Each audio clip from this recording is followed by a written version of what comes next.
बारामती महाराष्ट्राच्या राजकारणातलं एक असं केंद्र जिथून अनेक मोठे निर्णय घडले, सत्ता बदलली आणि समीकरणे ठरली। आता त्याच बारामतीत पोटनिवडणूक जाहीर झाली आहे। महाराष्ट्राचे ॲसेट असणारे नेते अजित पवार यांच्या निधनानं पोटनिवडणुकीची वेळ येईल ही कल्पना अजूनही होत नाही, पण नियतीने ती वेळ आणली आहे। अजितदादा विरहित बारामती असं चित्र आता आपल्याला यापुढे बघायला मिळणार आहे। त्यांच्या जागी त्यांच्या पत्नी सुनेत्रा पवार या निवडणूक लढवत आहेत। खरं तर सुरुवातीला ही निवडणूक बिनविरोध होणार अशी चर्चा होती, पण अचानक काँग्रेसच्या एंट्रीनं आणि विशेष म्हणजे राष्ट्रीय समाज पक्षाच्या पाठिंब्यामुळे चित्र बदलायला लागलंय। मी आता विशेष असा जोर राष्ट्रीय समाज पक्षावरच का दिला हे तुम्हाला पुढे कळेलच।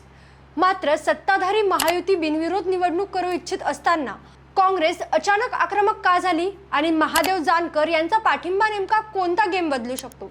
बारामतीत खऱ्या अर्थाने लढत होणार का की अजून काही मोठं राजकारण बाकी आहे? चला सगळं सविस्तर समजून घेऊयात। नमस्कार, मी प्राची आणि आपण पाहत आहात त्याचं काय महाराष्ट्र।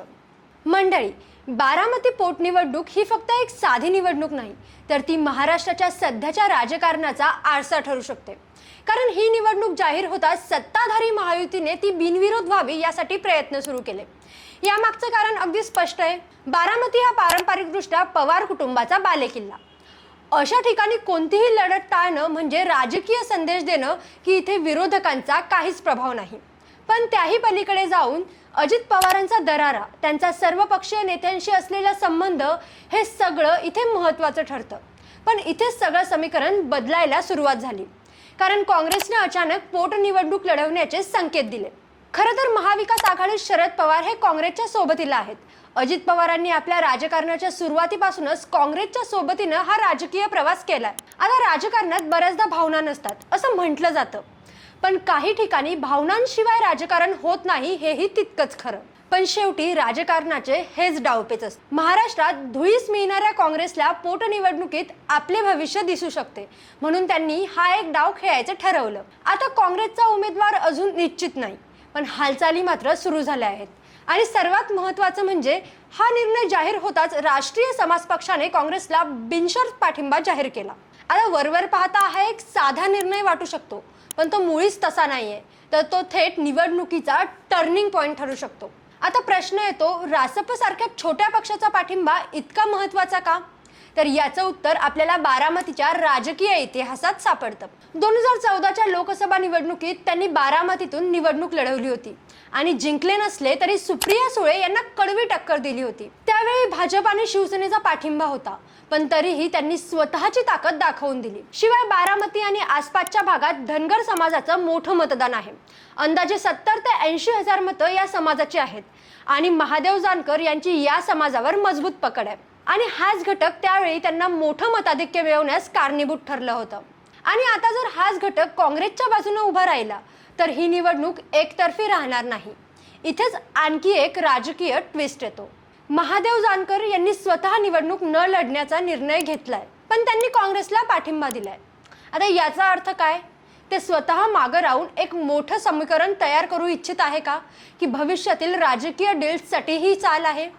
दुसरीकडे काँग्रेसची भूमिका अजूनही पूर्णपणे स्पष्ट नाहीये। एकीकडे ते म्हणत आहेत की आम्ही निवडणूक लढवणार, पण दुसरीकडे अजून उमेदवार जाहीर झालेला नाही। यामुळे तळ्यात की मळ्यात अशी स्थिती निर्माण झाली आहे।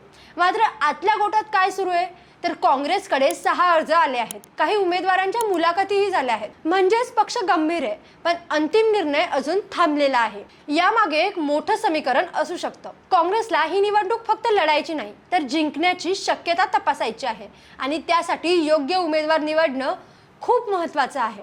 जर त्यांनी कमकुवत उमेदवार दिला तर ही लढत फक्त औपचारिक राहील, पण जर त्यांनी मजबूत आणि स्थानिक पातळीवर प्रभाव असलेला चेहरा दिला तर सुनेत्रा पवार यांच्यासाठी ही निवडणूक आव्हानात्मक ठरू शकते।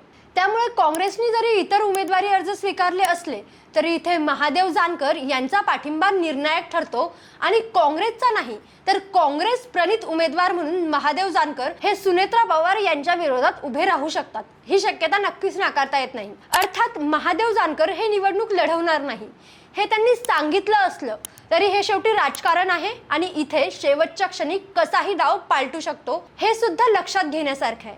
त्यामुळे महादेव जानकर आता जरी नाही म्हणत असले तरी शेवटच्या क्षणी अर्ज भरून मैदानात उतरले तर आश्चर्य वाटण्याचे नक्कीच कारण असेल. आणि हेच आजच्या या सगळ्या विश्लेषणाचं तात्पर्य आहे. आता सुनेत्रा पवार यांच्याकडे बघितलं तर त्यांची उमेदवारी ही जवळपास निश्चित मानली जाते. त्यांना महायुतीचा पूर्ण पाठिंबा आहे आणि मुख्यमंत्री स्वतः त्यांच्या अर्जावेळी उपस्थित राहणार आहे. म्हणजेच ही निवडणूक सत्ताधाऱ्यांसाठी प्रतिष्ठेची झाली आहे. पण इथेच एक मोठा राजकीय प्रश्न निर्माण होतो. जर ही निवडणूक इतकी सोपी असती तर बिनविरोध करण्याचा प्रयत्न झाला असता का? याचं उत्तर कदाचित याच गोष्टीत आहे. बारामतीत कोणतीही निवडणूक म्हणजे भावनिक आणि राजकीय दोन स्तरावर मोठी असते आणि जर विरोधक एकत्र आले तर चित्र बदलू शकतं. दरम्यान काही अपक्ष आणि लहान पक्षांच्या उमेदवारांनी आधीच अर्ज भरलेले आहेत.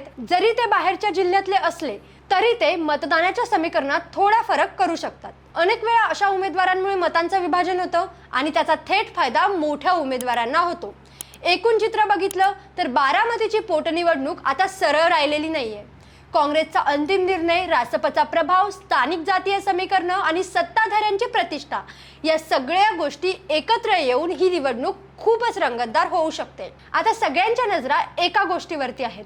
काँग्रेस उमेदवार जाहीर करणार का आणि केला तर तो कोण असणार? कारण एक निर्णय संपूर्ण निवडणुकीचं चित्र बदलू शकतो. एकंदरीतच बारामतीतली ही पोटनिवडणूक जी सुरुवातीला बिनविरोध होणार असं वाटत होतं ती आता खऱ्या अर्थानं राजकीय रणांगण बनते. प्रत्येक पक्ष आपली चाल आखतोय, प्रत्येक नेता आपलं समीकरण जुळवतोय आणि सगळं काही एका घोषणेवर अवलंबून आहे. काँग्रेसचा उमेदवार जाहीर झाला तर बारामतीत खऱ्या अर्थानं लढत पेटेल का की शेवटच्या क्षणी पुन्हा काहीतरी वेगळं घडेल हे पाहणं आता महत्त्वाचं ठरणार आहे. तुम्हाला काय वाटतं? महादेव जानकर हे काँग्रेसकडून उमेदवार असतील का? असं झाल्यास सुनेत्रा पवार आव्हान पेलू शकणार का?